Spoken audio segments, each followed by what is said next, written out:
Alright, Jessica, so what's up? This is Mark Bittner again, but instead of from my dorm room, I'm doing this outside the McKinley building. There it is.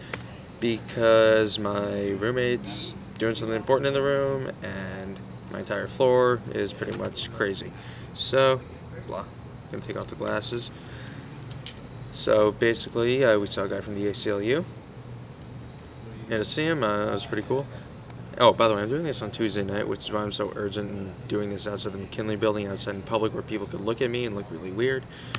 But whatever, for this video journal. Anyway, so told us to take a position on one of the things he said, and one of his biggest stances he talked about was how the United States still tortures prisoners of war, and how it's basically completely against the Geneva Convention, and they don't even do this in other nations. Like, not even in the Middle East do they do this. So basically, he didn't like that. He took a stance saying it was very bad, obviously, and I can totally agree with that. I mean, torture has been banned by the Geneva Convention, and it has been banned by other international treaties and laws. That is not part of the rules of war. You cannot torture criminals.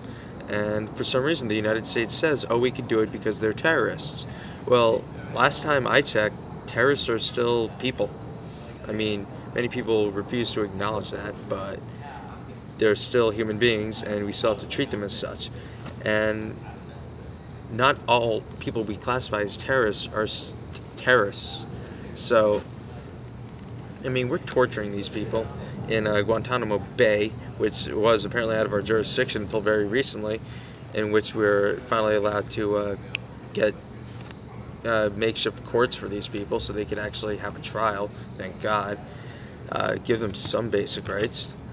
I don't know, it's very obvious that we should not be torturing anybody. The United States should not be torturing anybody, especially prisoners of war.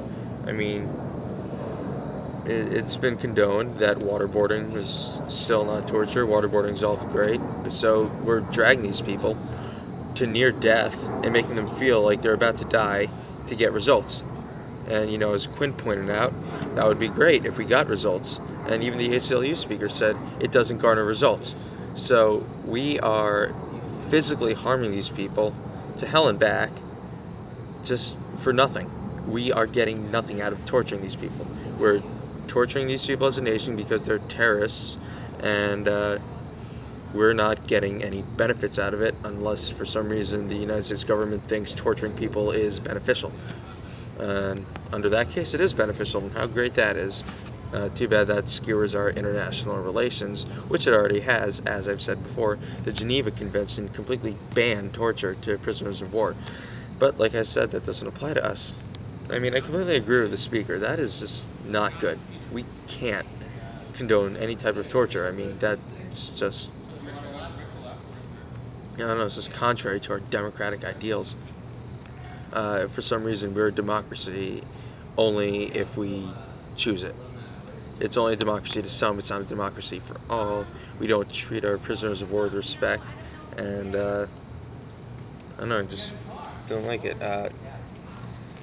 Pretty much, as what's also been mentioned, even the people who capture our soldiers during times of war treat them like prisoners of war.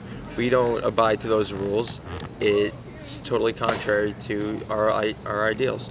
How come it's a double standard? How come anything that's great applies to us, yet we're allowed to do anything that's bad to terrorists?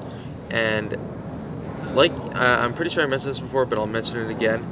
But many of these people in Guantanamo Bay were released.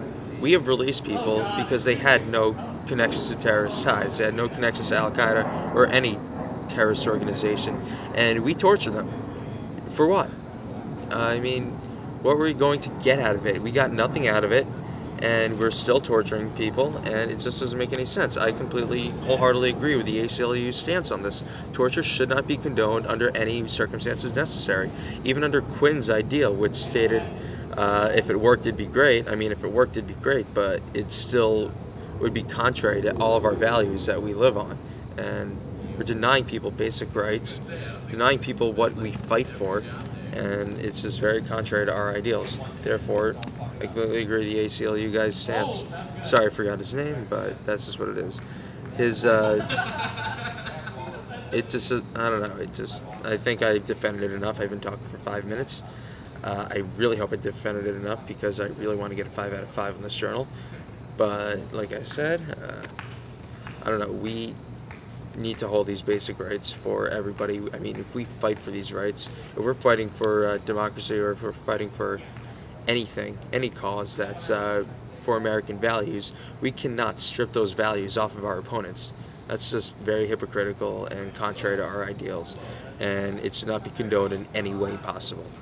I guess I'll see you tomorrow, Jessica, and hope for a 5. And if not, I'm going to start writing some stuff because I do not want to keep screwing up. Later.